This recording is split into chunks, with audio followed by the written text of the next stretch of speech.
je chante aujourd'hui, c'est que la joie du Seigneur a débordé. Si moi je chante. Le thème est tellement long, c'est tellement long, on ne peut pas tout faire ce soir. Mais je voulais juste toucher un point, un seul point ce soir. C'est la fidélité de Dieu. Si nous sommes fidèles, nous serons toujours dans la joie. Voilà un peu le témoignage, le message que je reçois. Parce que ce soir, je disais à Dieu, qu'est-ce que je peux bien transmettre aujourd'hui? Parce que j'étais un peu fatigué. Il dit, Seigneur, qu'est-ce que je peux transmettre comme message? Et Dieu me dit, parle de ma fidélité. Parle de ma fidélité. J'ai dit, mais... Et le premier aspect de sa fidélité, il dit, mais c'est sa joie, en fait. Il a dit, quelle que soit la situation dans laquelle nous sommes, nous devons toujours avoir la joie du Seigneur. La joie. Mais d'où nous vient la joie du Seigneur?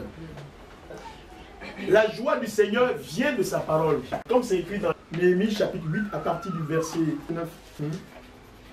Or, Néhémie, le gouverneur, Esdras, le prêtre et le scribe, et les Lévites qui instruisaient le peuple, dit à tout le peuple: ce jour est consacré à Yahweh notre Dieu. Ne soyez pas dans les lamentations et ne pleurez point, car tout le peuple pleurait en entendant les paroles de la loi. Puis on leur dit: allez, mangez des viandes grasses et buvez du vin doux, et envoyez-en des portions à ceux qui n'ont rien de près, car ce jour est consacré à notre Seigneur. Ne soyez donc point tristes, car la joie de Yahweh est votre force. Amen. Amen. Ne soyez pas tristes, car la joie de Yahweh est notre force. Le peuple d'Israël qui venait de Babylone, la Bible nous enseigne dans le livre des rois que Israël, parce qu'Israël avait péché, ils ont été déportés par le roi Nabuchodonosor à Babylone. Ils sont restés à Babylone pendant près de 70 ans en captivité. Et après la captivité, sous le roi, comment il s'appelle, le roi Cyrus, le roi Darius, ils ont été ramenés à Jérusalem sur leur terre. Mais quand ils venaient à Jérusalem, Jérusalem était déjà détruit. Les murailles étaient tombées. Le temple avait été démoli. Donc Israël devait rebâtir le temple. Donc leurs alliés qui étaient à côté, les voisins qui étaient à côté, ils empêchaient le peuple d'Israël de bâtir le temple, de rebâtir le temple, de rebâtir les murailles. Donc à tout moment, on les empêchait. Il y a eu d'abord un prophète qu'on appelait Zorobabel. Zorobabel, celui que Dieu avait délégué premièrement pour que Israël, pour que les murs de Jérusalem soient rebâtis. Mais Zorobabel n'a pas réussi. Après Zorobabel, Dieu envoya quelqu'un d'autre qu'on appelait Esdras. Esdras a essayé, il n'a pas réussi. Et c'est quelqu'un, la dernière personne c'était Néhémie. Néhémie, Dieu envoie Néhémie pour rebâtir le temple d'Israël, rebâtir les murailles. Donc Dieu lui a donné suffisamment les moyens, suffisamment de force pour résister aux adversaires qui les empêchaient de rebâtir les murailles. Parce qu'Israël était dans la confusion. Ils étaient affligés. Surtout même là, on faisait lire la parole de Dieu devant eux, le livre de la loi, ils étaient aussi affligés, se souvenaient de plein de choses de ce que Dieu avait fait à leur père. Ils ont commencé à pleurer. Ils étaient dans l'affliction aussi par rapport au fait que le mur des temples était souillé, était abandonné, tout ça. Et Néhémie vient pour dire, ne soyez pas tristes. Ce n'est pas dans la tristesse que Dieu peut opérer. Ce n'est pas dans la tristesse que Dieu peut agir dans nos vies, que Dieu peut manifester dans sa puissance. Mais c'est dans la joie du Seigneur. C'est dans la confiance en Dieu. Parce que si on est dans la joie, Dieu peut opérer. Mais si on est dans la tristesse, on empêche la main de Dieu d'agir. Donc, Néhémie les encourage. Il leur dit, la joie du Seigneur, ne soyez pas affligés, mais que la joie du Seigneur soit votre force. Mais la joie du Seigneur, on ne la trouve que dans la parole de Dieu. Je ne dis pas que la joie que donne un repas donne une joie, mais ce n'est pas la joie du Seigneur. Une causerie entre des amis donne une joie, mais ce n'est pas la joie du Seigneur. Une causerie peut donner une joie, mais ne peut pas transformer ton cœur. Un repas peut donner une joie, mais la joie du repas ne peut pas transformer ta vie. Mais la joie du Seigneur, mais la joie du Seigneur à elle seule peut transformer notre vie. Elle peut transformer notre cœur. Mais cette joie-là, elle ne peut être donnée que par la parole de Dieu. La parole de Dieu opère en nous la guérison. Elle opère en nous la joie, la liberté, la restauration. Mais tout ça, c'est la joie du Seigneur. C'est dans la joie du Seigneur que nous recevons cela. Comme ça, Néhémie dit, la joie du Seigneur est ma force. Il faut que chacun de nous retrouve sa joie dans le Seigneur. Comme dira le psalmiste, David, il dit, je suis heureux quand on me dit, allons à la maison du Seigneur. Je suis dans la joie quand on me dit, allons à la maison du Seigneur. Pourquoi? Parce que là-bas, je vais entendre la voix du Seigneur. Je vais entendre la parole du Seigneur. Elle me procure la joie. Quand on me dit seulement, allons dans la maison du Seigneur, je suis déjà dans la joie. Parce que là-bas, je vais entendre l'Éternel me parler par sa parole. La joie du Seigneur est ma force. Et cette joie-là, elle ne peut venir pas d'un repas, pas d'un frère, pas d'un mari, pas d'un cousin, pas des proches. Mais cette joie-là ne peut se trouver que dans la parole de Dieu. C'est la parole de Dieu qui nous donne la vraie joie. Donc si quelqu'un dit, je vais aller en boîte de nuit pour avoir la joie, ce n'est pas la joie, c'est la mort. Parce que la joie de la boîte de nuit peut te conduire dans le péché. La joie de la boîte de nuit peut te conduire dans la débauche, dans le désordre. Mais la joie du Seigneur, elle t'élève vers Dieu. La joie du Seigneur, elle guérit ton âme. La joie du Seigneur, elle restaure ton intelligence. Elle renouvelle tes pensées. La joie du Seigneur est une source de bénédiction pour toi. Et la joie du Seigneur est ma force. Parce que cette joie-là, elle vient avec tout ce qui peut me guérir.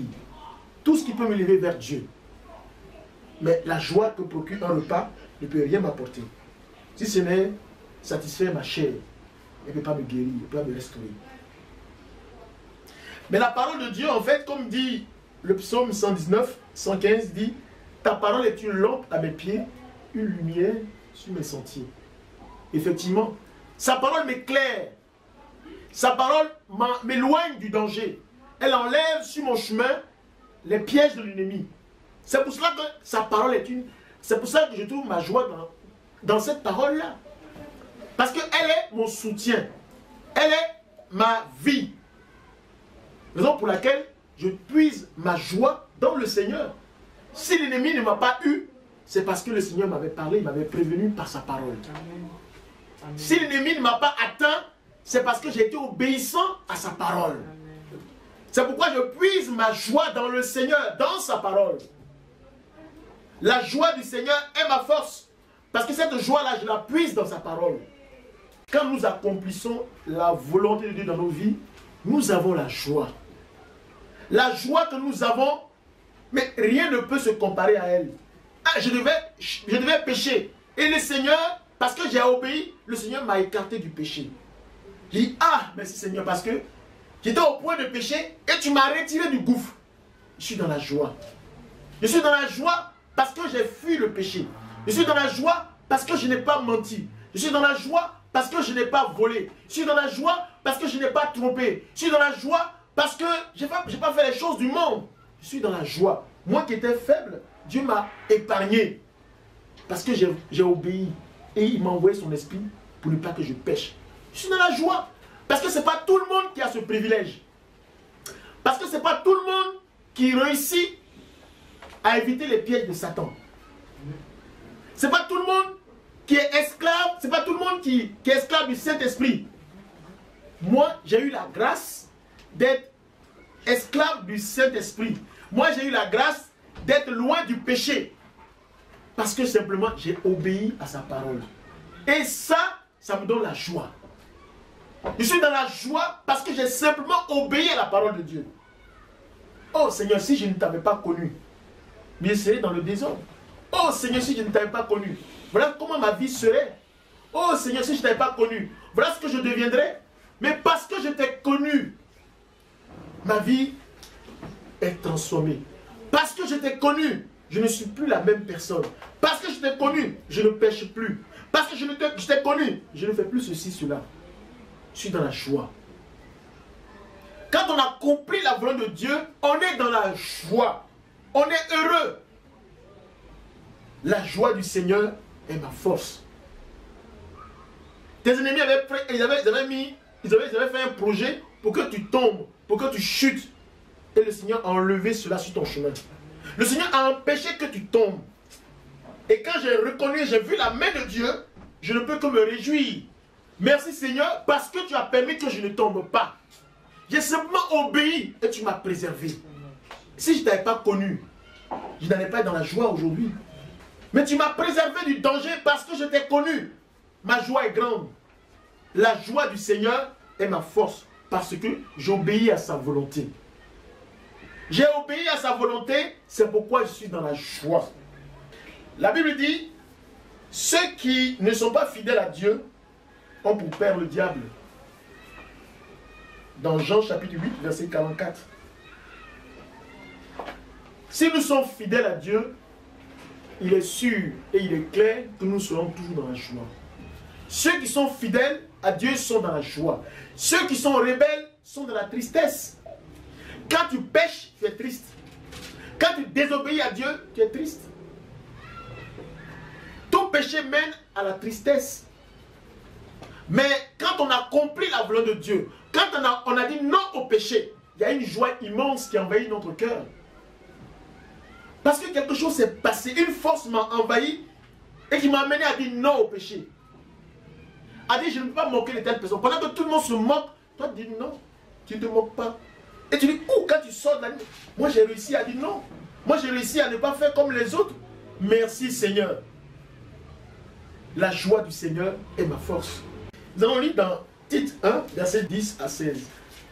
Paul dit, parmi les circoncis, parmi ceux qui prétendent être avec Dieu, ou prétendent être de Dieu, les circoncis, on parle de l'ancienne alliance, pas des juifs, il y a des discoureurs, il y a d'autres qui disent, qui sont des séducteurs, c'est-à-dire qui donnent l'impression, ils ont des beaux discours, ils parlent de Dieu, ils aiment Dieu, mais pourtant, ce sont des rebelles. Ce sont des infidèles. Beaucoup disent, je suis chrétien, et quand ils parlent de Dieu, ils ont une bouche mielleuse. Mais au fond, c'est des gens qui ne sont pas prêts à obéir à la parole de Dieu. Pourtant, ils ont la parole de Dieu dans la bouche, mais c'est des gens qui n'obéissent pas à la parole de Dieu. Dieu dit cela. Il ne faut pas que nous, on ressemble à ces personnes-là. Mais Dieu veut que nous soyons fidèles. Dieu veut que nous soyons fidèles. Et c'est dans cette fidélité-là que nous allons découvrir la joie du Seigneur.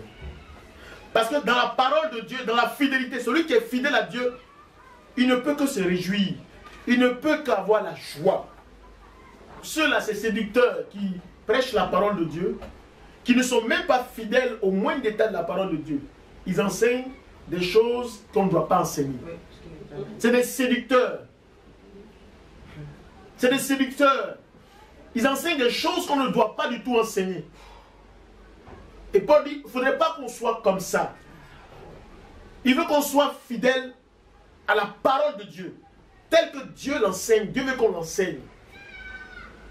Donc, on verra des gens qui vont parler de Dieu, mais leur cœur n'est pas attaché à la parole de Dieu. Donc, ceux-là, ils ne peuvent pas être fidèles à Dieu. Pourtant, ils parlent de Dieu. Pourtant, ils prêchent la parole, mais leur cœur n'est pas attaché à ce qu'ils enseignent. Paul dit que ce sont les infidèles. Mais il veut que nous soyons fidèles à Dieu. Que nos cœurs soient attachés à la parole de Dieu. Voilà ce que Paul veut que nous soyons. Il dit, il faut enseigner la vérité aux fidèles, à ceux qui suivent le Seigneur Jésus-Christ en vérité. Parce que parmi vous, il y a des séducteurs. Il y a ceux qui prêchent des paroles auxquelles eux-mêmes ils ne s'attachent pas. Il y a des gens qui parlent, c'est des spéculateurs, mais dans la vérité, ils sont loin de Dieu. Donc ces gens-là, il faut se méfier d'eux. Ça veut dire que dans l'église, il y a aussi des personnes qui parlent de Dieu, mais qui sont comme des loups féroces. Donc Paul exhorte ceux qui ont, il exhorte Tite par rapport à ceux qui ont la foi faible, qui veulent suivre Jésus-Christ, mais n'ont pas une grande foi. En même temps que Paul le dit aussi pour nous. Pour ne pas qu'on s'attache à l'homme, mais qu'on s'attache à Jésus-Christ et à sa parole. Parce que les hommes sont des séducteurs, les hommes sont des infidèles, les hommes sont des menteurs. Mais de s'attacher à la parole de Dieu. Et qu'on ne suive pas la loi d'un homme, mais qu'on ne suive la parole de Dieu. Ce que la parole de Dieu dit. Parce qu'il y a des lois. Il y a des gens qui donnent des lois. Ce qui n'est même pas biblique. On va attendre par exemple, comment on appelle ça là? On dit quand les gens meurent, ils vont, je sais pas, au purgatoire. C'est pas biblique. Mais il y a des gens qui croient à ça. Pourtant, c'est pas biblique. Purgatoire. La fois dernière, il n'y a pas eu longtemps, on nous a dit qu'il y a une église qui a décidé de balayer des homosexuels. Donc, ils sont venus dire ça à la télévision. Donc, les gens qui vont écouter ça vont dire, ah, les hommes de Dieu disent, si tu n'as pas la parole, tu vas t'attacher à ce qu'un homme dit, et du coup, tu seras condamné. Mais Paul dit, parmi vous, il y a des séducteurs, des menteurs, de faux prophètes. Ne vous attachez pas à la loi des hommes, parce que ça, c'est la loi des hommes. Parce que Dieu a condamné ces choses-là. Dieu dit c'est une malédiction qu'un homme aille avec un homme et une femme avec une femme. C'est dans Lévitique 10. Dieu le dit. C'est une abomination. Et Paul même le dit, il dit les impudiques, les idolâtres, les homosexuels, tout cela n'hériteront pas le royaume des cieux. Donc Dieu ne peut pas dire que l'homme s'attachera à sa femme, les deux me donnent une seule chair. Il n'a pas dit l'homme s'attachera à l'homme ou à la femme à une femme. Non. Donc à nous, en tant qu'enfants de Dieu, de nous attacher à la parole de Dieu. Parce que les hommes de ce monde-là, ils veulent transformer la parole de Dieu pour nous contrôler. Parce que si tu obéis aux lois, tu n'es plus contrôlé par le Saint-Esprit, mais tu es contrôlé par les hommes. Donc tu es contrôlé par Satan. Mais nous, on veut être contrôlé par le Saint-Esprit. Alors, on s'attache à la parole de Dieu et non aux lois des hommes. Et Dieu veut que nous soyons fidèles. Et si nous sommes fidèles, nous serons toujours dans la joie. Il dit, tout est pur pour ceux qui sont purs. Parce que celui qui est pur, il est attiré par les choses pures. Et tout est impur pour ceux qui sont souillés. C'est pour ça que Paul dit que ceux qui se souillent davantage. Et que ceux qui se purifient, ceux qui se sanctifient encore davantage. Paul était fatigué. Dans l'église, on doit régler toujours les problèmes de péché. Paul dit, bon, que ceux qui se souillent toujours. Que ceux qui se sanctifient davantage. Parce que l'heure est grave. Les gens qui ne veulent pas écouter la parole de Dieu, ils veulent écouter ce que leurs pensées leur disent. Mais si tu écoutes tes pensées, tu seras contrôlé par tes pensées. Tu seras contrôlé par le Saint-Esprit. Parce que tu n'écoutes pas la parole de Dieu. Dieu veut qu'on n'écoute pas, Dieu veut qu'on ne suive pas un homme, mais Dieu veut qu'on suive la parole de Dieu. Si on suit la parole de Dieu, on sera contrôlé par le Saint-Esprit. Celui qui suit les paroles d'un démon, il sera contrôlé par un démon. Celui qui suit les paroles d'un menteur, il sera contrôlé par le menteur. Celui qui suit les paroles d'un séducteur, il sera contrôlé par un séducteur. C'est comme par exemple, une femme qui se fait draguer par un homme, un séducteur, un menteur. Donc il t'a dragué tellement tu tombes dans son piège, finalement c'est lui qui va contrôler ta vie. Il t'a mis comme une corde au cou. Et il t'amène là, tu rentres ici, parce que tu as obéi à sa parole et il va te contrôler. Pareil aussi pour la femme aussi, contrôle un homme aussi. C'est pareil. Mais Dieu veut que ça soit sa parole qui puisse nous contrôler pour que le Saint-Esprit nous contrôle. Et ainsi, nous serons fidèles à sa parole. Et ainsi, nous aurons la joie du Seigneur. Ils font profession de connaître Dieu, de l'aimer. Mais leur vie même ne manifeste pas la volonté de Dieu. Ça veut dire que par leurs œuvres, ils ne sont pas de Dieu. Quand tu vois leurs œuvres, ils ne sont pas de Dieu. Mais ça ne les empêche pas de parler de Dieu. Ça ne les empêche pas d'avoir une Bible. Ça ne les empêche pas d'être toujours présents à l'église. Ça ne les empêche pas. De chanter des louanges à Dieu. D'avoir de beaux chants. J'ai vu ça. De glorifier Dieu. Mais leur cœur, quand tu regardes leurs œuvres, on ne peut pas parler. Paul dit, ces gens, ils sont parmi vous aussi. De faire attention. Mais c'est pour ça que Paul dit, c'est les séducteurs. Il a mis le mot séducteur. Il n'a pas trouvé un autre mot. Hein. Il dit séducteur. Donc, dans l'église, il y a aussi des séducteurs. Il y a ceux qui séduisent, qui ont des paroles pour séduire. Donc, on est dans l'église, mais il y a aussi autre église, qui n'est pas l'église de Jésus-Christ de Nazareth. Plusieurs églises dans une église. Voilà. La Bible dit ce sont des séducteurs. Mais Dieu nous enseigne ces choses pour que nous soyons vigilants. Pour que notre esprit soit vigilant. Pour que notre entendement soit vigilant. Parce que beaucoup de chrétiens ne lisent pas la parole. Beaucoup ne sont pas avertis. Le pasteur a dit, c'est ça le pasteur a dit. Peut-être que le pasteur il est égaré. Mais comme le pasteur a dit, on le suit. On dit, mais non, c'est le pasteur, c'est l'homme de Dieu. Pourquoi il peut être égaré? Qu'est-ce qu'il fout là, le pasteur? Vous me racontez quoi? Il est pasteur. Mais contrôle si ce qu'il dit vient de Dieu. Consulte les Écritures. Parce qu'il peut aussi être égaré. On ne suit pas un pasteur, on suit Dieu. On suit Jésus-Christ de Nazareth. Lui, c'est un berger que Dieu a établi là. Mais si ce berger-là, tout ce qu'il dit, il faut qu'il soit en conformité avec la parole. Pour être sûr qu'on est dans le bon chemin. Pour être sûr qu'on ne peut pas être égaré. Parce qu'après tout, c'est un homme. Il n'est pas Dieu. Donc, dans l'église, on verra des séducteurs. Quand quelqu'un dit, par exemple, votre bénédiction se trouve dans mes mains, c'est écrit où? Ça se trouve dans une adresse. Ah. Mais et d'autres sont là pour dire Amen. Il y a d'autres qui diront Amen. Pourquoi? D'autres diront Amen parce qu'ils sont attachés à un nom, mais pas à Dieu. Amen. Et Dieu ne veut pas qu'on soit ces gens-là, qu'on ne fasse pas partie de type de chrétiens. Dieu veut que nous soyons ceux qui suivent la parole pour être habités et contrôlés par le Saint-Esprit. Si nous voulons que le Saint-Esprit nous contrôle, marchons, obéissons à la parole, mais pas à ce qu'un homme dit, mais ce que la parole dit.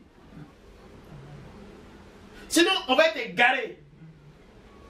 Quelqu'un fait sortir, par exemple, une réunion, une fête de réunion, il sort d'une réunion, puis il dit, après de dire l'église, numéro 1, c'est comme ça, numéro 2, c'est quand même dans l'église, c'est comme ça. Et puis tout le monde dit Amen. On n'a pas construit les Écritures sur ce qu'il dit en conformité avec les évangiles. Donc l'église entière peut être égarée.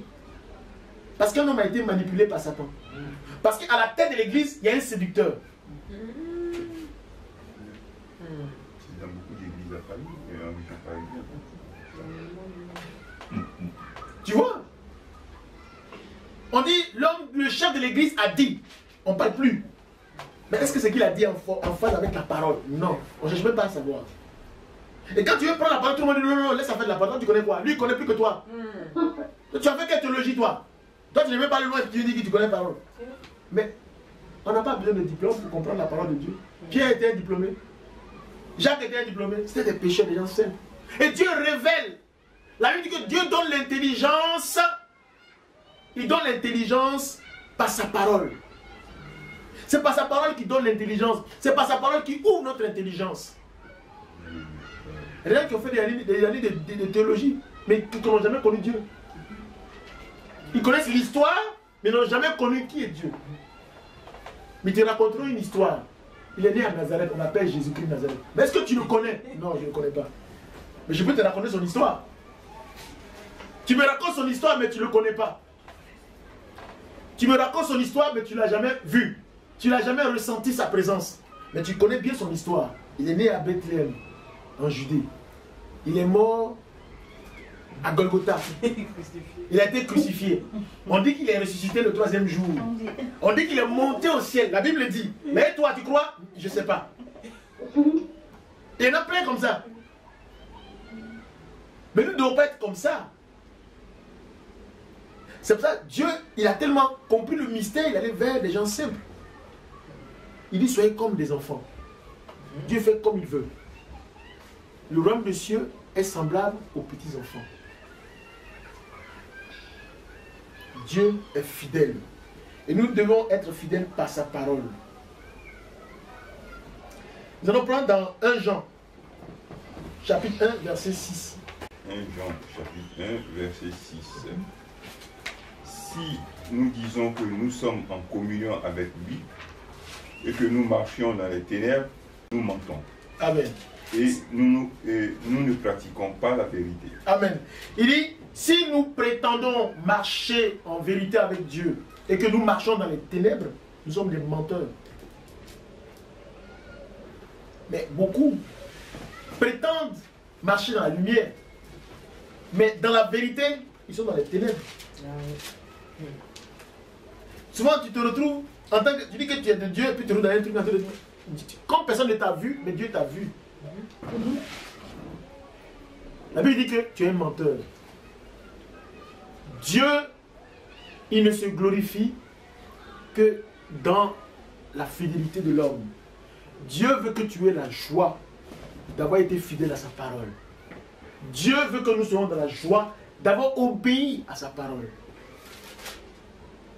Mais beaucoup parmi nous prétendent être de Dieu, mais ils marchent dans la lumière, dans l'obscurité. Et Dieu ne veut pas que nous soyons comme ça. Dieu veut que notre oui soit un oui et que notre non soit un non. Nous voulons voir la fidélité de Dieu, mais il y a un prix à payer. Nous voulons avoir la joie de Dieu dans nos cœurs, mais il y a un prix à payer. C'est pourquoi on verra dans l'église, il y a ceux qui servent Dieu en vérité et il y a ceux qui ne servent pas Dieu en vérité. Pourtant tout le monde parle de Dieu. Pourtant tout le monde connaît tous les versets.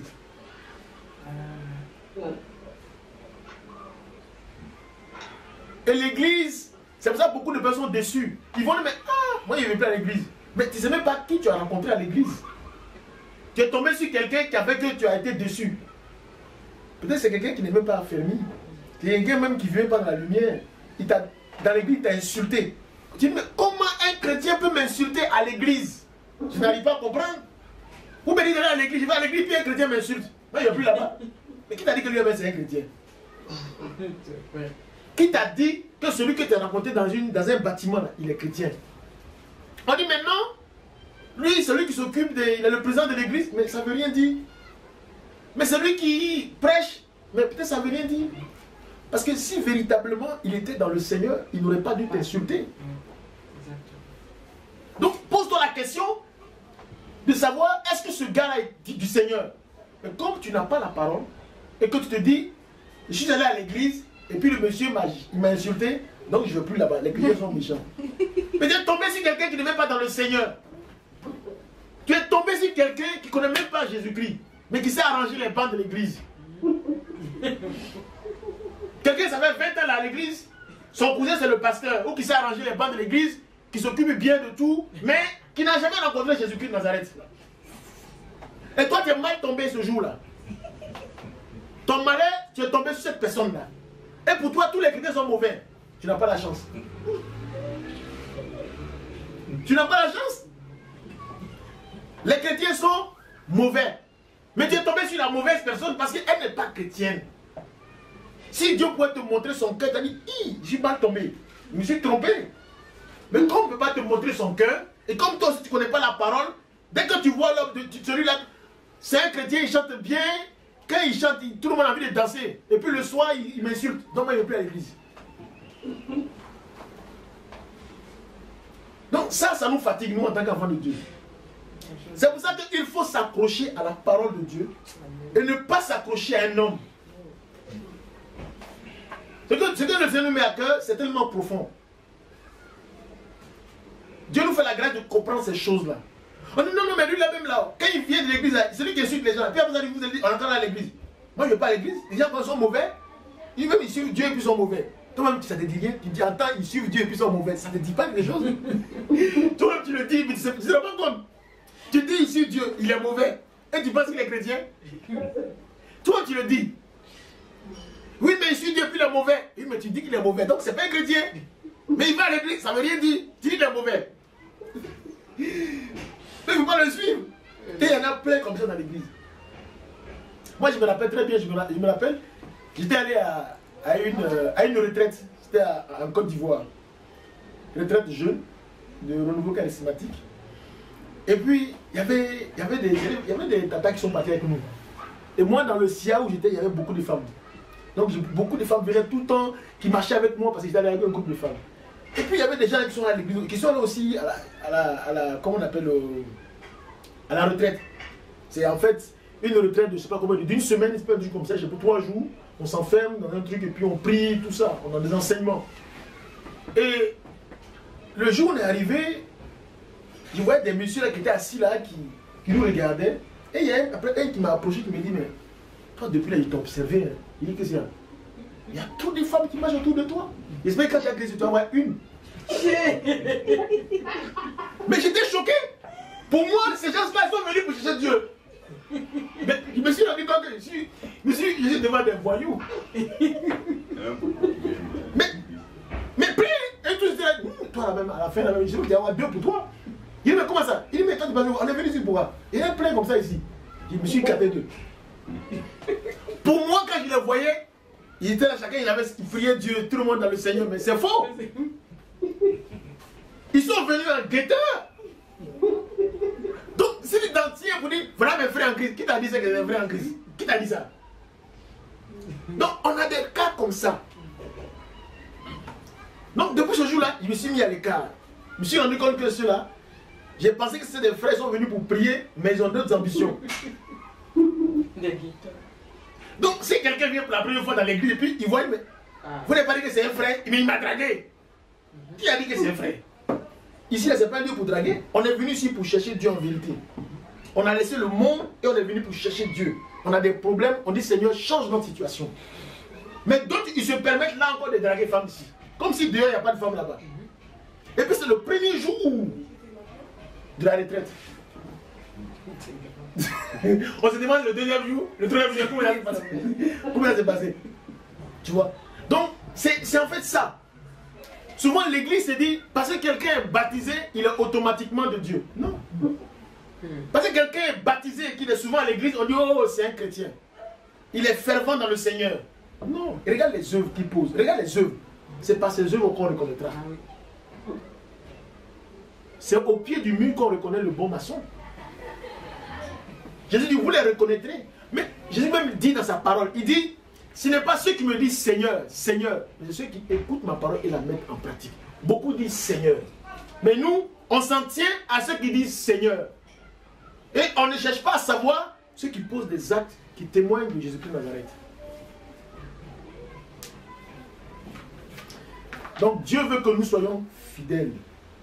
Et si nous sommes fidèles, nous allons découvrir, nous allons avoir la joie du Seigneur. Celui qui est fidèle dans la parole de Dieu, il est envahi de la joie de Dieu. Comme Néhémie le dit, la joie du Seigneur est ma force. Et cette joie-là, on la communique, on la transporte, on la porte. Quand on a la joie du Seigneur, on la contamine, on la transmet aux autres. La joie du Seigneur est ma force. On va lire ici aussi dans 1 Jean. 1 Jean chapitre 2, verset 3. Si nous gardons ces commandements, par là nous savons que nous l'avons connu. Amen. Celui qui dit je l'ai connu et qui ne garde pas ses commandements est un menteur. Amen. Et la vérité n'est point en lui. Amen. Mais celui qui garde sa parole, l'amour de Dieu est véritablement parfait en lui. Amen. Par là nous savons que nous sommes en lui. Amen. Celui qui dit qu'il demeure en lui doit marcher aussi comme il a marché lui-même. Amen. Bien-aimés, ce n'est pas un commandement nouveau que je vous écris, mais un commandement ancien que vous avez eu dès le commencement. Ce commandement ancien, c'est la parole que vous avez entendue. Toutefois, c'est un commandement nouveau que je vous écris, ce qui est vrai en lui et en vous, car les ténèbres se dissipent et la lumière véritable paraît déjà. Amen. Celui qui dit qu'il est dans la lumière et qui hait son frère est encore dans les ténèbres. Amen. Celui qui dit qu'il est dans la lumière et qui a de la haine pour son frère, il est encore dans les ténèbres. Je suis chrétien, j'aime Jésus-Christ. Mais dans ton cœur, tu projettes de tuer ton frère. où tu projettes de voir ton frère tomber, où tu pries ton frère n'est pas avancé, ça, la Bible dit que tu es dans les ténèbres. Oh, pourtant tu es baptisé. Oh, pourtant tu es chef de l'église. Oh, pourtant tu fais l'évangélisation. Oh, pourtant tu es devant tout ce qui est de Dieu. Mais tu n'aimes pas ton frère. Tous ces efforts-là, c'est zéro. Parce que tu es dans les ténèbres. Quelqu'un qui a la haine, il est dans les ténèbres. Mais pourtant, tu as la casquette des chrétiens. Donc, si quelqu'un s'attache à ce que tu es, non pas à ce que s'attache à ce qu'il voit, non pas à ce que tu es dans le cœur, la personne va... C'est une occasion de chute pour la personne. Elle sera déçue. 1 Jean, chapitre 4, verset 20. Seigneur, si quelqu'un dit j'aime Dieu et qu'il haït son frère, c'est un menteur. Car celui qui n'aime pas son frère, qu'il voit, comment peut-il aimer Dieu qu'il ne voit pas? Ça. Hein? Quelqu'un qui dit j'aime Dieu, mais Dieu tu ne le vois pas. Mais ton frère tu le vois. Tu dis que tu ne l'aimes pas. Et tu prétends aimer Dieu que toi tu ne vois pas. Tu es un menteur. Parce que c'est Dieu qui a façonné, qui a créé ton frère. Et ce Dieu-là, lui-même qui l'a créé. Tu dis que tu l'aimes et puis tu n'aimes pas. Tu n'aimes pas tu n'aimes pas la créature. Tu aimes le créateur et tu n'aimes pas la créature. Oh, la créature dit que le créateur dit que la créature, c'est sa créature. Et c'est lui, il est mort à la croix pour sa créature. Quel amour le créateur a eu pour sa créature. Et toi, tu dis non, je n'aime pas la créature, mais j'aime le créateur. Mais le créateur dit que c'est à cause de lui, il est mort à la croix.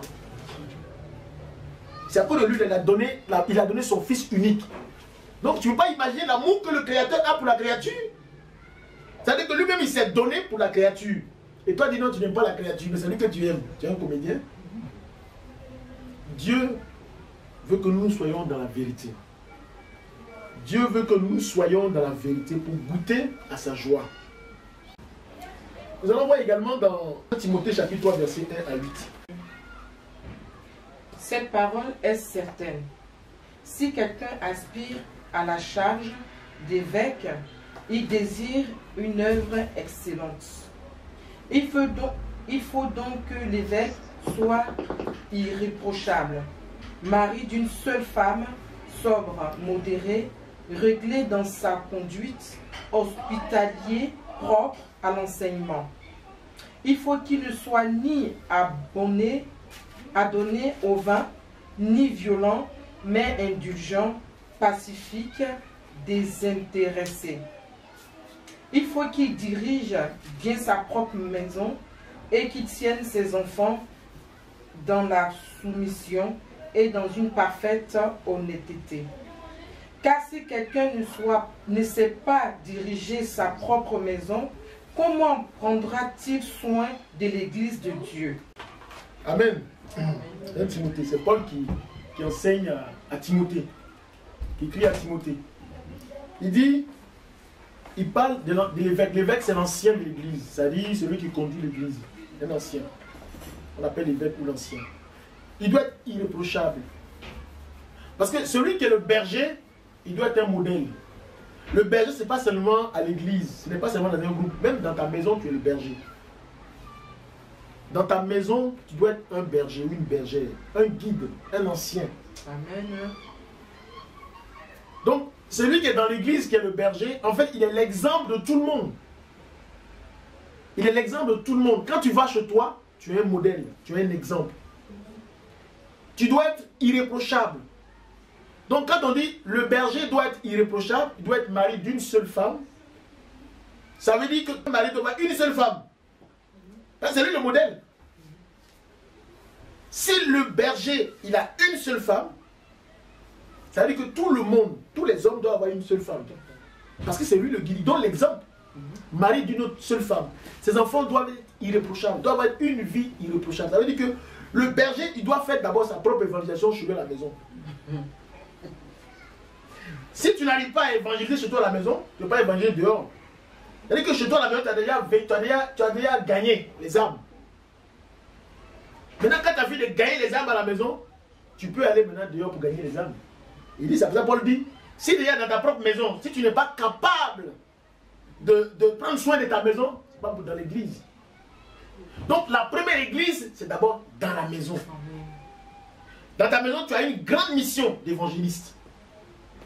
C'est pour ça qu'il dit que les enfants de l'ancien, de l'évêque, ils doivent avoir de bonnes réputations. C'est que l'homme de Dieu a fait un travail. Il a d'abord évangélisé. Il a travaillé dans sa maison, dans son champ. Maintenant, il peut parler d'évangélisation dehors. Quand les gens ils regardent, parce que quand tu leur parles, Jésus est merveilleux, il te regarde ta maison d'abord. Il est merveilleux, oui, oui, puis il regarde ta maison. Pendant que tu parles, il regarde ta maison. Les enfants sont bien convertis. Ils sont bien convertis. Tout ce que tu dis, c'est pas le problème. Hein. C'est voir tes enfants, ils sont bien convertis. Ils sont convertis. Dieu te bénisse, oui, Dieu me bénisse. Oui, Dieu me bénisse. Il regarde, il a combien de familles là? Oh, tu ne parles pas de Dieu. Pourtant, tu ne parles de Dieu, tout ça, il ne te goûte pas. Il dit, mais lui, il a combien de femmes? Combien de femmes? 2 femmes. Mais tu ne parles de Dieu, le Seigneur. Mais là, comme celui qui prêche là, il veut tellement se faire plaisir. Il dit, non, il faut écouter ce qu'il te dit, mais ne goûte pas ce qu'il te fait. Qui t'a dit ça? Tu vas blaguer qui? Tu vas blaguer qui? On dit d'abord, l'évangélisation, c'est d'abord chez soi. Voilà, il faut d'abord apporter l'évangile chez toi. C'est-à-dire que chez toi, c'est un champ d'évangélisation. Ta maison est un champ d'évangélisation. Parce que les gens vont te regarder. Tu es un témoignage dans ta maison. D'abord. Et après, tu peux le faire à l'extérieur. Tu vois? C'est ce que Paul nous dit ici. Il dit celui qui n'a pas pu, celui qui n'est pas capable de prendre en charge sa maison, de ne pas s'occuper de l'église. Tu vois? Mais en même temps, chacun de nous est berger. Dans sa famille, dans sa maison, pour l'œuvre de Dieu. Mais souvent, nous, on se dit, non, non, c'est les hommes de Dieu qui doivent avoir une vie réglée, qui doivent avoir une vie ceci. Oui, l'homme de Dieu, il est obligé d'avoir une vie réglée. Parce qu'il est berger. Parce que c'est lui que tout le monde regarde. Tu vas chez le pasteur, monsieur le pasteur, ses enfants vont en boîte de nuit. Et ils sont là. Oui, Ou il met zouk, quand tu arrives, c'est zouk, puis les enfants zouk. C'est chaud, hein. Mais on ne dit pas ça au pasteur. Hein. Pasteur, bonjour, oui, oui. Il entend zouk. Zouk. Et puis ils sont là, pasteur, Dieu est merveilleux. Quand ils sortent de la maison, il y a un pasteur comme ça là. On le critique maintenant. Il dit qu'il est passé ses enfants dans zouk. Mais pourquoi tu parles lui ça en face? Parce que les gens sont dérangés. Ils sont dérangés parce que la vie du pasteur, son témoignage n'est pas parfait. Ça bloque. Tu arrives chez le pasteur, c'est les casseroles en lance à tout le monde. Les gens font bagarre. Ou tu arrives chez le pasteur, non, le pasteur, non, il a eu une deuxième femme à côté. Quoi? Deuxième femme? On dit le pasteur a eu une deuxième femme. Quoi? Deuxième femme? Et quand c'est comme ça, les gens sont dérangés. On dit qu'il y a un président à l'époque qui avait réuni, je ne dis pas le nom de ce président, on lui a dit que monsieur le président, vous cherchez trop de femmes.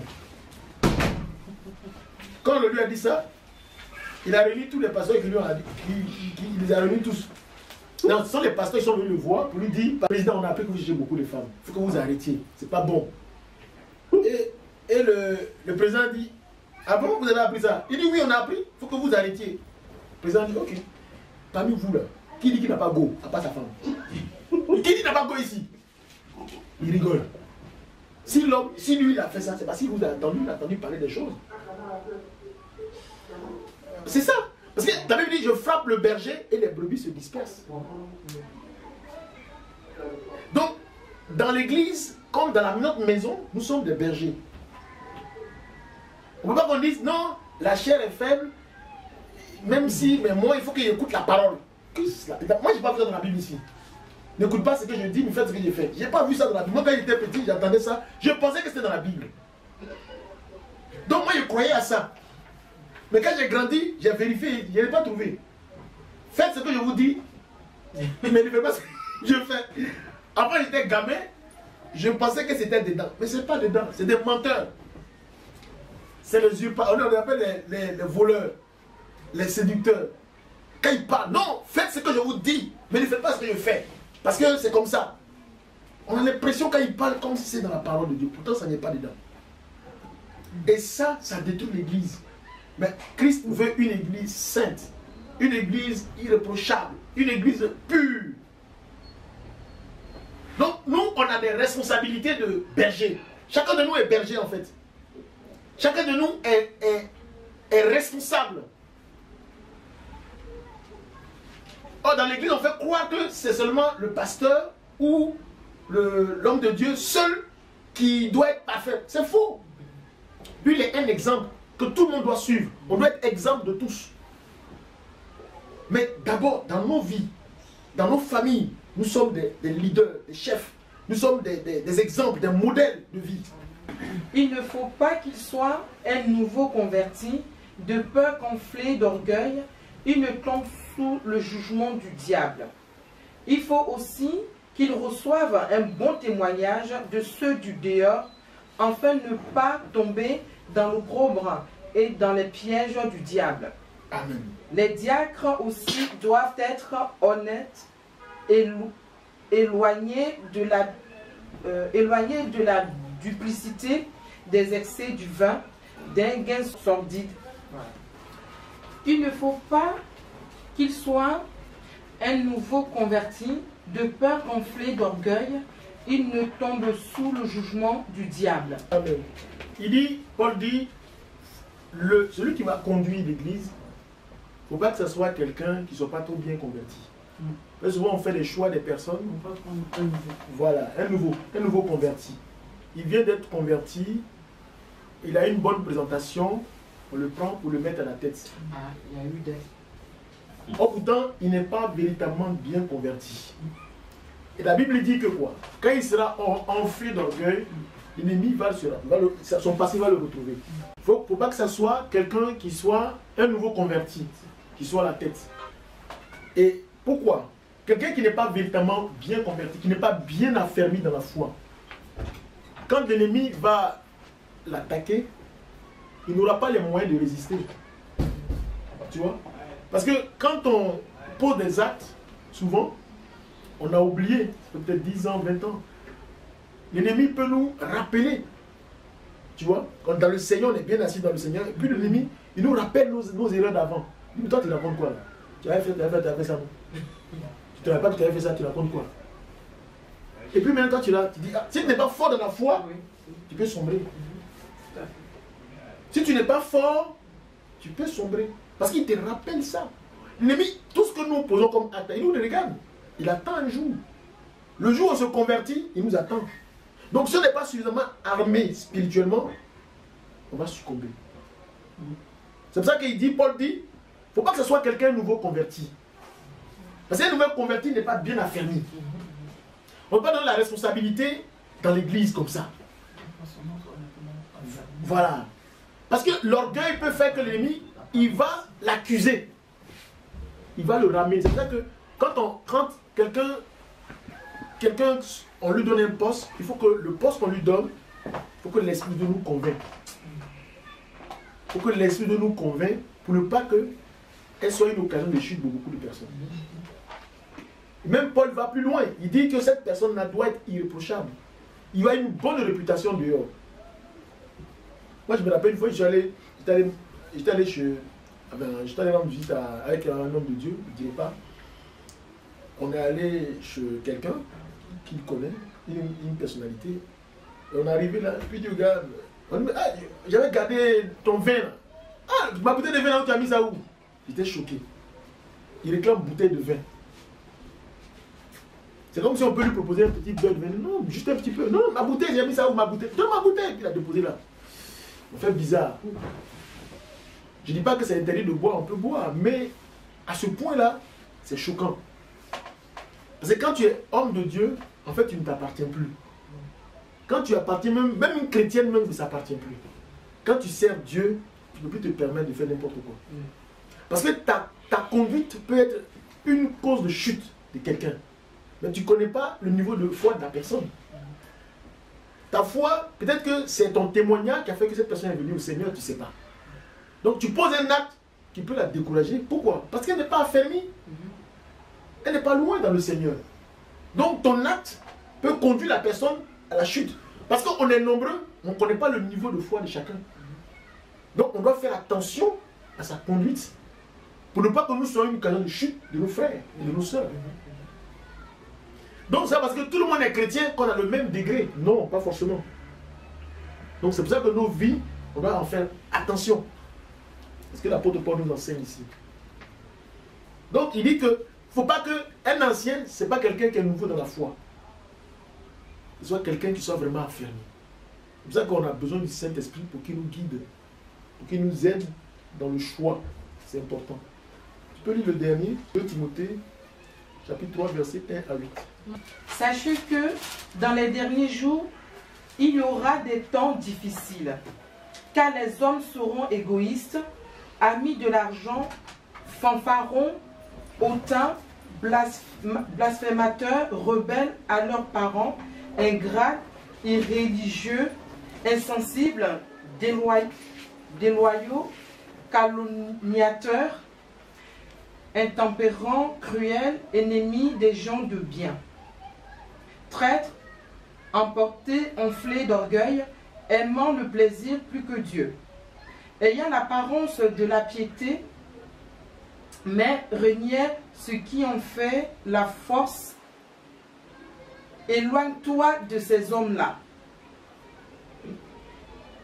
Il en est parmi eux qui s'introduisent dans les maisons et qui captivent des femmes d'un esprit faible et borné, chargées de péché, agitées par des passions de toute espèce. Apprenons toujours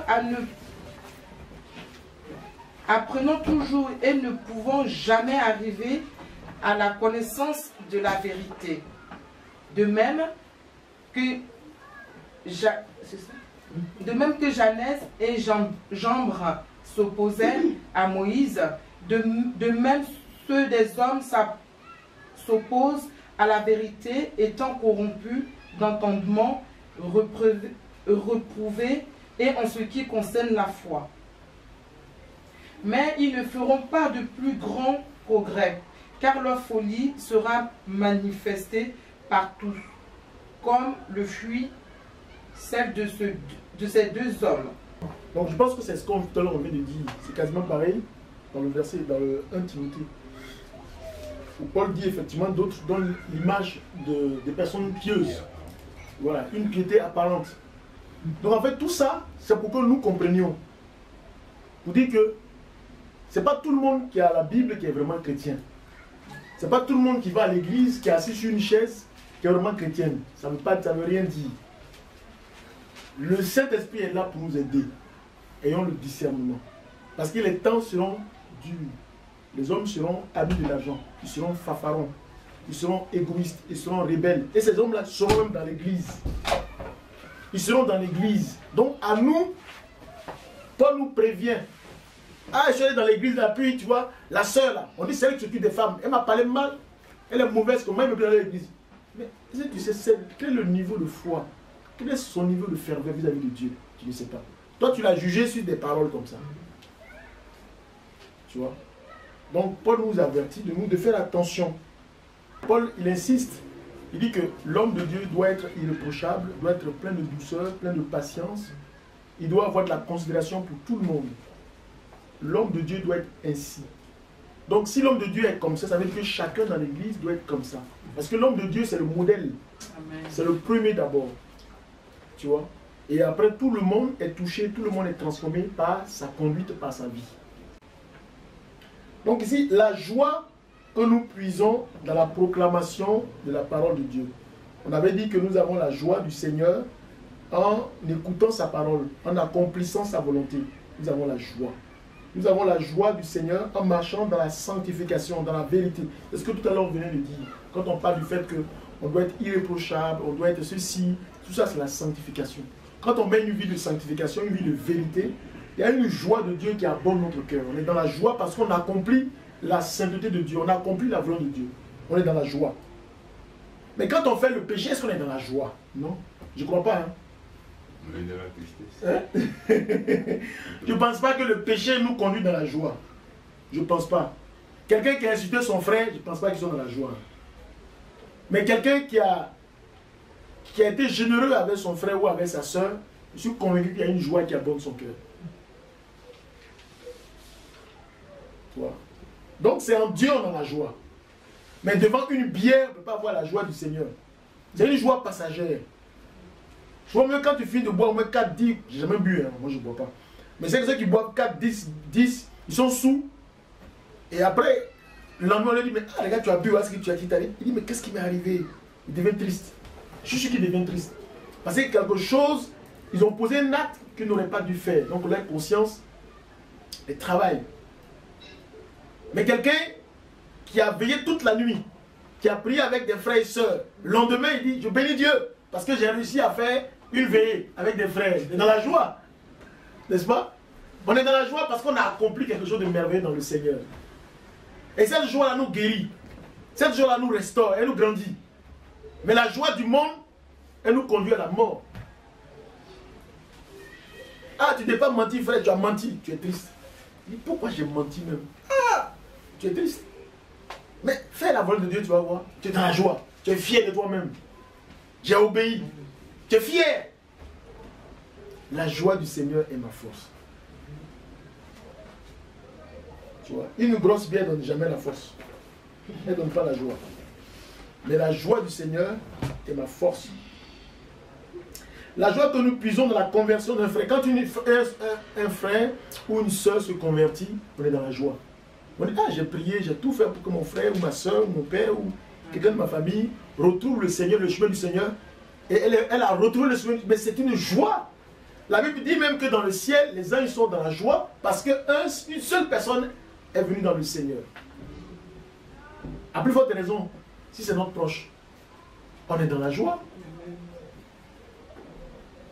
Il y a la joie que nous puisons dans sa fidélité, comme on l'a dit. Et nous allons prendre dans 1 Thessaloniciens chapitre 5, à partir du verset 1er. Pour ce qui est des temps et des moments, vous n'avez pas besoin, frère, qu'on vous en écrive, car vous en savez bien vous-même que le jour du Seigneur viendra comme un voleur dans la nuit. Quand les hommes diront paix et sûreté, alors une ruine soudaine les surprendra, comme les douleurs de l'enfantement surprennent la femme enceinte, et ils n'échapperont point. Mais vous, frères, vous n'êtes pas dans les ténèbres, pour que ce jour vous surprenne comme un voleur. Vous êtes tous des enfants de la lumière et des enfants du jour. Nous ne sommes point de la nuit ni des ténèbres. Nous ne dormons donc point comme les autres, mais veillons et soyons sobres. Car ceux qui dorment, dorment la nuit, et ceux qui s'enivrent, s'enivrent la nuit. Mais nous qui sommes du jour, soyons sobres, ayant revêtu la cuirasse de la foi et de la charité, et ayant pour casque l'espérance du salut. Car Dieu ne nous a pas destinés à la colère, mais à l'acquisition du salut pour notre Seigneur Jésus-Christ, qui est mort pour nous, afin que, soit que nous veillions, soit que nous dormions, nous vivions ensemble avec lui. C'est pourquoi, exhortez-vous réciproquement et édifiez-vous les uns les autres, comme en réalité vous le faites. Nous vous prions, frères, d'avoir de la considération pour ceux qui travaillent parmi vous, qui vous dirigent dans le Seigneur et qui vous exhortent.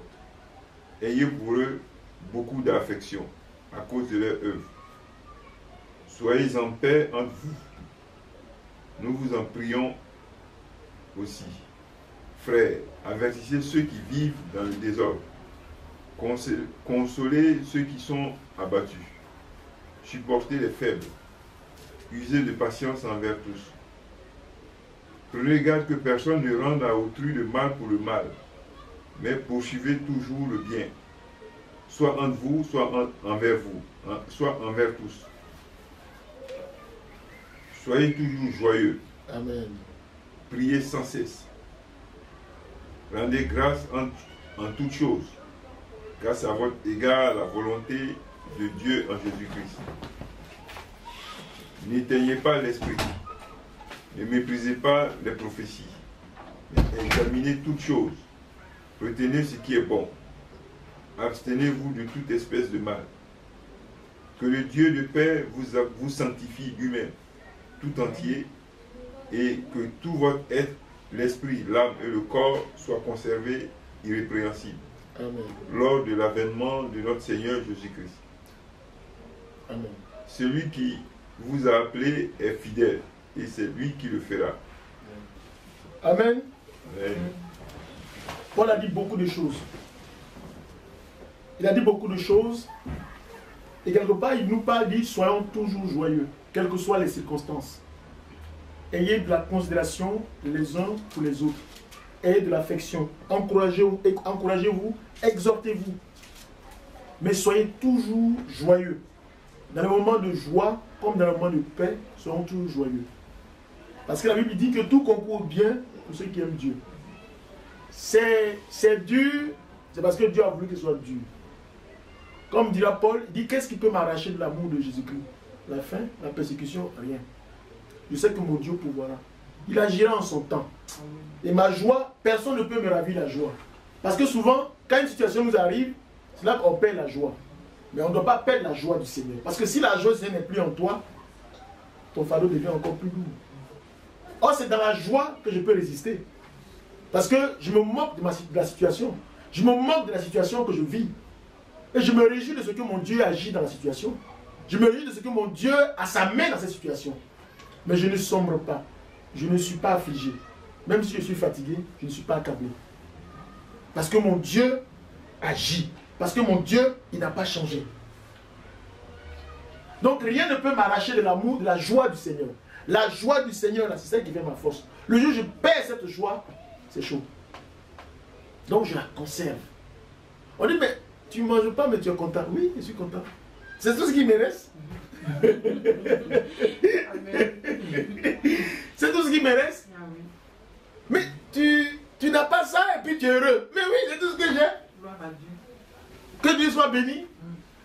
Ah, tu es fort, hein. Tu n'as rien, tu danses. Mais c'est tout ce que j'ai, la joie du Seigneur. Vous voulez que ça parte, ça partira pas. La joie du Seigneur est ma force. Si on me retire cette joie-là, je suis mort.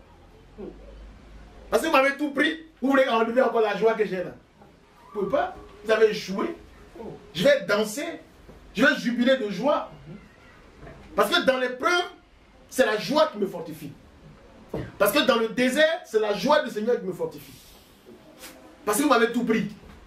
Vous m'avez abandonné. Vous voulez que je sois triste? Jamais. Je ne peux pas être triste. Je serai dans la joie. Parce que c'est dans la joie du Seigneur que tout le grand combat se passe.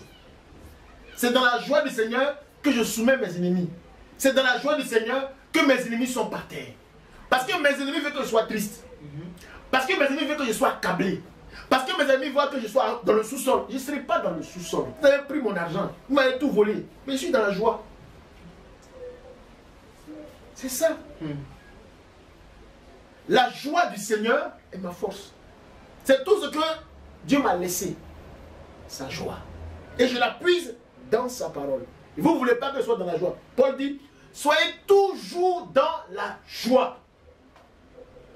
Parce que l'ennemi, ce qu'il veut là, il mesure la température de ton cœur pour voir si tu es toujours dans la joie. Ma chérie, ça va? Ah, ça va pas, non? Quand tu dis que ça va pas, ah, je l'ai eu. Quand tu dis non, ça va pas, ouh, là, je l'ai eu. Il n'a pas dit un peu. Je lui montre, ça va pas. J'ai dit, ça va pas chez elle. Je vous ai dit que non, ça va pas. Pourquoi tu as dit ça? Ah, toi, tu racontes quoi? Il est imbécile, la fille. Je l'ai vu, ça va pas. Mais quand ils vont faire température, puis tu dis, je suis dans la joie. Ah bon, tout ce qui se passe là? Oui. Il se confesse sans savoir. Tu as eu la voix, elle dit quoi? Elle est toujours joyeuse, hein? Donc ce qu'on a fait, c'est pas marcher. Non. Comment où elle fait son médicament? Elle est toujours dans la joie. Pourtant on l'a cassé, on l'a tapé. Oui. On l'a tapé, mais elle est toujours dans la joie. La joie du Seigneur est ma force. Eux, ils pensent qu'ils m'avaient déjà détruit. Ils ont échoué. Parce que la joie du Seigneur est ma force. Cette joie-là me fait que je tiens. Rien ne peut m'accabler. Rien ne peut me détruire. Rien ne peut m'intimider. Prenez tout. Prenez mon argent. Prenez mes biens. Mais la joie du Seigneur, là, vous ne pouvez pas prendre ça. Amen. C'est ça. La joie du Seigneur est ma force. Nous voyons bien dans le jardin d'Éden. Donc Dieu dit ici que personne ne vous ravisse votre joie. Que personne n'enlève ta joie. C'est tout ce qui te reste. Amen. C'est tout ce qui te reste. La joie du Seigneur, c'est ta richesse. Tu peux tout prendre, mais ma joie là, il ne faut pas la prendre. Parce que c'est la joie que Dieu m'a donnée. Et c'est dans cette joie là que je puise ma force.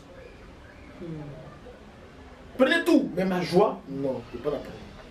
Parce qu'il faut que le matin quand je me lève, que j'adore mon Dieu. Que le matin quand je me lève, que je le loue. Que le matin quand je le lève, que je l'élève. Voilà ma joie. Parce que dans cette joie-là, il y a une puissance. Parce que dans cette joie-là, il y a les révélations qui vont sortir. Parce que dans cette joie-là, Dieu va me parler. Parce que si je n'ai plus la joie, comment Dieu me parlera? J'ai fermé les portes. Je me suis rendu sourd à Dieu. Il faut qu'il y ait la joie pour que Dieu me parle. Il faut qu'il y ait la joie pour que je fléchisse les genoux pour parler à Dieu. Pour que je le loue. Pour que lui vienne à moi pour me parler. Pour opérer dans le secret. L'ennemi ne veut pas que tu aies la joie. Parce que quand tu es triste, tout est fermé. Ta bouche est fermée. Les sons sont bloqués. Dieu ne peut plus te parler. Parce qu'on dit tu as capé. On dit c'est fini, là, battu. Et l'ennemi maintenant vient danser sur toi la nuit. Il fait bébé sur toi. Voilà. Tu vois. Mais si on a la joie, quand il arrive chez toi la main, il dit ah, j'ai appris qu'elle a tout perdu. Et puis il arrive chez toi, puis il y a un mur qui le refoule. Il dit ah, avec tout ce qu'on a fait, j'arrive même pas à rentrer dans sa maison. Ah. Mais comment on fait? On a mis tout, on a touché à tout, mais on n'arrive pas à rentrer dans sa maison. Qu'est-ce qui se passe? Zoumana, il faut passer pour. Il faut aller voir le matin pour voir ce qui se passe chez elle. Et la personne va voir. Ça va chez toi? Ma chérie, ça va bien chez toi? Quand tu dis oui, ça va bien, ma chérie. Tu veux de l'eau? Dieu est bon. Sinon, on a tout fait, mais toujours au garde-boue.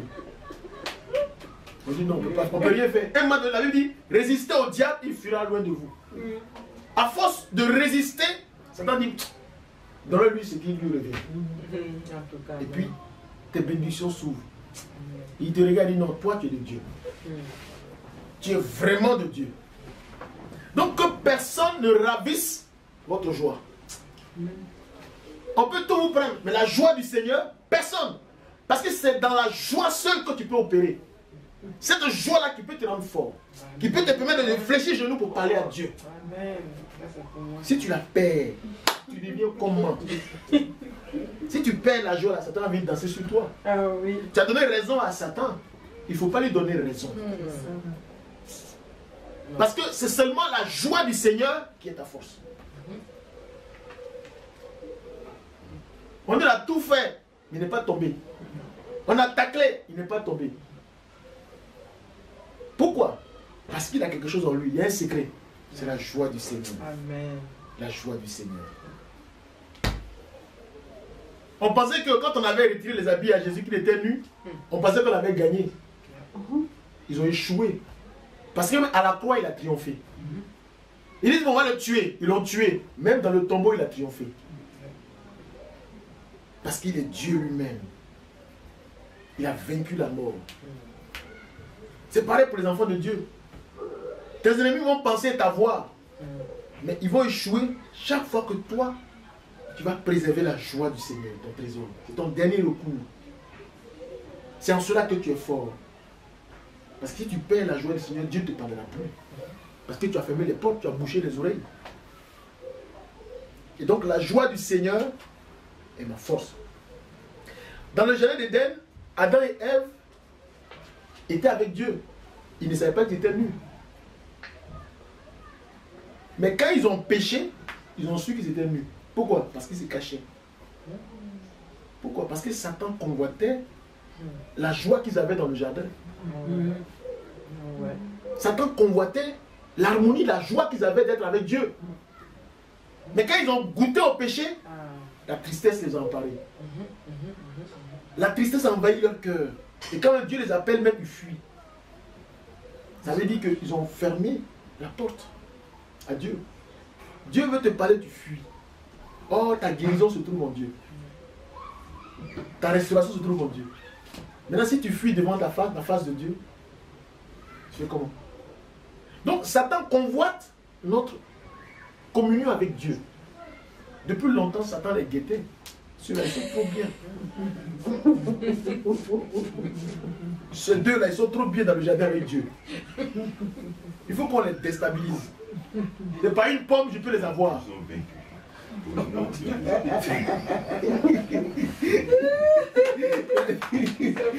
Tu vois? Il dit, par une pomme, je vais les avoir. C'est pas par les milliards, hein? Une petite pomme.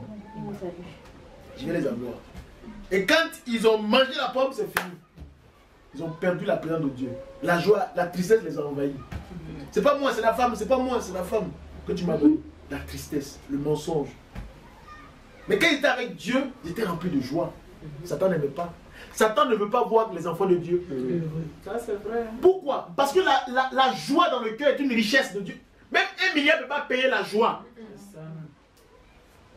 On te donne milliards, puis la joie dans ton cœur. Même les milliards, ils disent, mais comment lui, vous n'avez rien, vous allez dans le cabane, vous êtes heureux.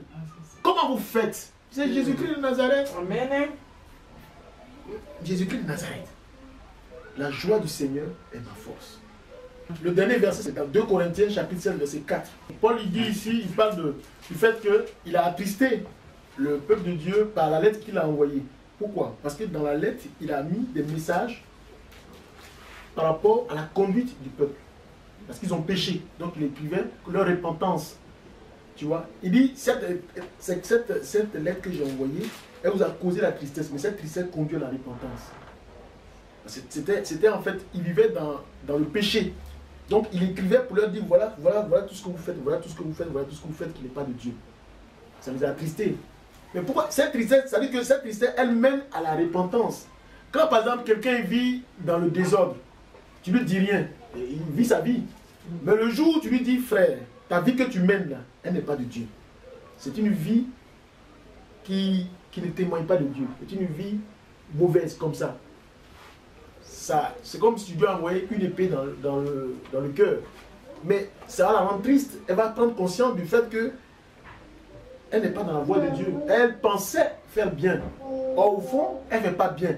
Donc, de ce point de vue-là, elle va être triste. Mais ce n'est pas une tristesse qui conduit à la mort. Mais une tristesse qui conduit à la repentance. Ça va la faire réfléchir pour qu'elle sorte de son état. C'est ce que Paul dit. Il dit que je ne me répands pas de cette tristesse que je vous ai apportée. Parce que cette tristesse vous conduit à la repentance. Tu vois? Cette tristesse vous conduit à la repentance. Donc, c'est ce que Paul dit. Donc, il y a la tristesse qui conduit à la mort et il y a la tristesse qui conduit à la repentance. La tristesse qui conduit à la mort, c'est quoi? C'est quand, par exemple, on te dit, tu as volé, tu seras condamné. Tu as 5 ans de prison, tu seras triste. Mais parce que tu as volé, c'est la mort, la condamnation. On dit, tu as fait ceci, tu payes le prix. Mais oui, ça conduit à la mort. Mais on dit, tu as péché parce que tu n'as pas obéi à Dieu et tu es triste. Cette tristesse-là, ça conduit à la vie. Mais il y a des gens, on leur dit, tu as péché, c'est pas bon. Il n'est pas triste. Il dit, mais moi, j'ai pas péché. C'est toi qui appelles ça péché, moi, je n'avais pas ça péché. Donc, ce gars-là, il ne connaît pas la mort. Donc, il n'est pas triste. S'il était triste, ça allait le conduire à la repentance. Il allait rencontrer Dieu. Tu vois? Et c'est ce que l'apôtre Paul nous dit. Tu vois? Et puis, tout à l'heure, je disais que le témoignage d'un frère, ça nous donne la joie. Ça augmente la joie. Ça nous fortifie. Ça nous encourage. Parce que Paul dit, quand il parle de Tite, les témoignages qu'il a reçus de l'Église, de la part de Tite, ça l'a édifié, ça l'a fortifié. Tu vois? Et j'aimerais finir cette partie sur la puissance de Dieu, qui n'est pas beaucoup long, c'est une petite partie. La puissance de Dieu est grande. Donc on ne voit que la puissance de Dieu dans la joie. C'est une âme joyeuse et fidèle que Dieu... C'est dans une âme joyeuse et fidèle que Dieu peut manifester sa puissance. Abraham est resté fidèle à Dieu, bien que sa femme Sarah soit stérile durant tout le mois de son existence. Sarah était stérile, mais Abraham, il n'a pas abandonné Dieu. Donc, Abraham, sa femme était stérile, ce n'était pas sur 2 ans, 3 ans ou 10 ans. Mais jusqu'à 75 ans de son existence, sa femme de 65 ans était encore toujours stérile. Mais ce n'est pas pour le temps qu'il a abandonné Dieu. Mais il était constant, fidèle à Dieu. Mais nous, quand 2 jours qu'elle ne va pas, 2 jours on oublie Dieu. Pourtant, Abraham n'a pas connu Jésus. La Bible dit que ce que nous on a connu là, si les autres ils avaient vu, ils allaient suivre, mais eux-mêmes, ils allaient dire mais c'est pas possible. Mais cette génération est bénie. Mais Abraham, pendant il vit avec une femme, elle ne veut pas d'enfant, mais il est avec elle. Qui avait le problème? C'est pas lui, c'est la femme qui avait des problèmes. Mais c'est pas pour autant qu'il a dit non, je vais prendre une autre femme. Mais nous, en quelques secondes, on est parti. Mais Abraham est resté fidèle à Dieu. Jamais il n'a cherché à prendre une seconde épouse pour avoir un successeur. Pourtant, lui, il cherchait un successeur, Abraham. Mais jamais il s'est rébellé contre Dieu. Jamais on a eu Abraham pour dire il s'est énervé contre Dieu. Jamais. Abraham ne s'est jamais rébellé contre Dieu. Il n'a jamais voulu à Dieu. Mais on dit Dieu aimait Abraham. Et quand tu m'aimes, puis tu attends que j'ai 99 ans pour faire enfant. Quel amour tu as pour moi? Mais Dieu l'aimait. Il m'a dit, mais tu m'aimes, mais depuis là je ne veux pas d'enfant. C'est quoi? C'est quelle histoire? Quel Dieu tu es? Ou bien je t'abandonne. À l'époque, il y avait des sorciers, il y avait des gourous, il y avait des magiciens, il y avait tous les sorciers pour faire enfant. Mais Abraham s'est attaché au Dieu d'Israël, au Dieu vivant, à l'Éternel des armées. Il n'est pas allé à gauche ni à droite. Et même on dit Isaac. Isaac, on dit, il est fidèle à Dieu jusque dans sa vieillesse. Isaac, le descendant, le fils d'Abraham, il était jusqu'à devenu aveugle. Mais dans son état aveugle, il n'a pas maudit Dieu. Fidèle à Dieu. Il n'a pas murmuré. On ne nous avait pas dit un jour que Isaac a murmuré. Et il bénissait Dieu. Même dans son état d'aveugle, il appelait ses enfants pour les bénir. Il ne les voyait même pas, mais il veut les bénir. Dieu m'a dit que je vous dise. Vous êtes où là? Venez ici, on vous bénir. Ah! Il faut être fou, hein. Et il a fait. Non, mais il faut être fou de Dieu. Et nous, on n'est pas encore arrivé à ce stade-là, puis nous, on fait plein de grimaces. On fait beaucoup de grimaces, hein. Fortifie-nous, Seigneur, parce que nous sommes des grimaceurs.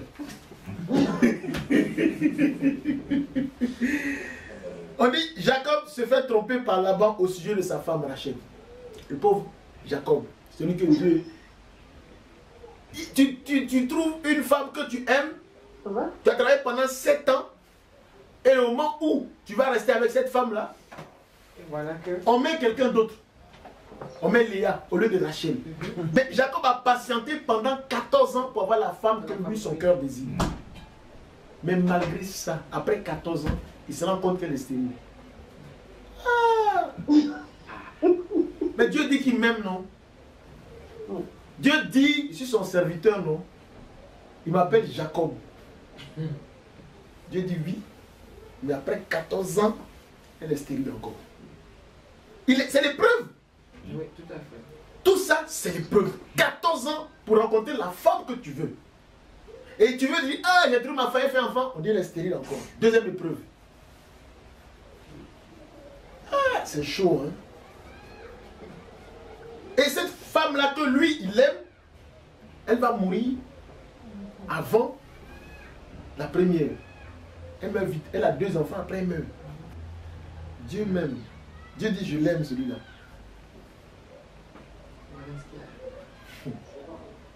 Et Rachel meurt, son fils, David, Joseph qu'il a laissé, que lui, Jacob aime, ses frères l'ont vendu encore.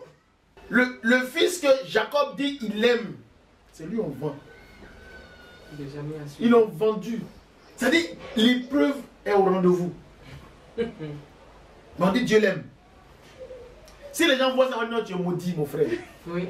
Disons la vérité, Dieu maudit. Ce n'est pas une histoire de Dieu t'aime. Nous, on est là, nous, on fait tout, mais on est tous bénis. Toi, tu es maudit. Et je ne vous dirai pas l'histoire même de Job. Oh là là. Job, on dit l'homme qui était honnête, qui était irréprochable. Mais pour Job, on dit qu'il est honnête, fidèle à Dieu. Mais voici que Dieu va permettre que Satan touche à ses biens, à ses enfants. Il sera frappé de maladie, de la lèpre, de la gale. Ah! Mais Dieu a permis ça. Et ce qui est pire, c'est qu'en plus sa femme lui demande de maudire Dieu puis mourir. Et Job qui était généreux, qui était hospitalier, est devenu la risée. Il est abandonné de tout le monde. On le traite de maudit. Et d'abandonné de Dieu. Mais cet homme-là, on dit que Dieu l'aime. C'est le serviteur de Dieu. Mais nous, dans nos regards, nous on dit non, il est maudit. Parce qu'un serviteur de Dieu, il doit avoir une limousine. Parce qu'un serviteur de Dieu, il doit avoir il doit avoir son jet privé. Un serviteur de Dieu doit avoir un château. C'est ça on dit serviteur de Dieu. Parce que Dieu est grand, il est plein de richesses. Même quelqu'un qui... On le regarde tous les jours. Il lutte pour manger. On dit c'est un serviteur de Dieu. Il lutte même pour... On dit c'est un serviteur de Dieu. Ça c'est nous qui jugeons comme ça. C'est nous les hommes qui jugeons comme ça. Mais si Dieu jugeait comme nous, je pense que cette terre-là, non, c'était Dieu. Mais heureusement que Dieu ne juge pas comme ça. C'est pour ça qu'on doit faire attention quand on juge les gens. Parce que ça peut être notre propre condamnation. Parce que Dieu peut permettre ça. Toi tu dis non, s'il est maudit. Dieu, il a accompli son plan et toi tu dis à l'autre qu'il est maudit. Les gens disaient que Job était maudit. Job, c'est parce qu'il a péché que Dieu l'a condamné. Pourtant c'est faux. C'est Dieu qui a permis ça. Et même sa propre femme, la femme de Job, demande à Job de maudire Dieu et de mourir. Il faut s'attacher à Dieu. Il faut s'attacher à Dieu. Tu peux dire j'aime mon mari ou j'aime ma femme plus qu'un bon matin, quand la maison il n'y a plus rien, ou tu dois t'abandonner. Comme à l'époque je disais à une dame, si elle aimait son mari plus que Dieu, elle a tremblé. Elle dit pourquoi moi je dis ça? Je dis pourquoi tu trembles? Parce que moi j'aime mon mari, tu me dis tu me compares Dieu mon mari. J'aime mon mari. Je dis je sens que tu aimes vraiment ton mari. Parce que quand il dit mais entre Dieu et ton mari, que le choix est tremble. Parce qu'il s'approuve combien de fois elle est liée à la chair. Elle n'est pas liée à Dieu, mais elle est liée à la chair, à un homme. Il fallait être là pour voir la scène. Je ne pouvais pas imaginer que c'est des choses qui existaient. Il y a des gens qui sont attachés aux hommes qu'à Dieu. Leur mari, c'est leur idole. Ou leur femme, c'est leur idole. C'est pour ça que Dieu a frappé Jacob. Il l'a séparé. Parce que Jacob aimait trop sa femme. Il lui dit, attends, tu aimes tellement cette femme-là même que je n'ai même pas ma place. Le jour que Rachel est morte, et que son fils Joseph est passé, il dit c'est ce jour-là que sa vie a pris fin. Ah! Il dit c'est ce jour-là que sa vie s'est arrêtée. C'est ce qu'il disait à Pharaon. Quand Pharaon lui a demandé, mais il lui demande les nouvelles, il dit non, ma vie s'est achevée le jour où ma femme est partie, puis mon fils que j'aimais est parti. C'est ce jour-là que ma vie a arrêté. Comment ta vie peut s'arrêter? Parce que ta femme est partie et ton enfant que tu aimes. Humainement parlant, c'est vrai. Mais il faut qu'on soit fort. Il faut que ce soit Dieu. Sinon, c'est pas facile. Hein? Mais Dieu dit, lui là, je l'aime.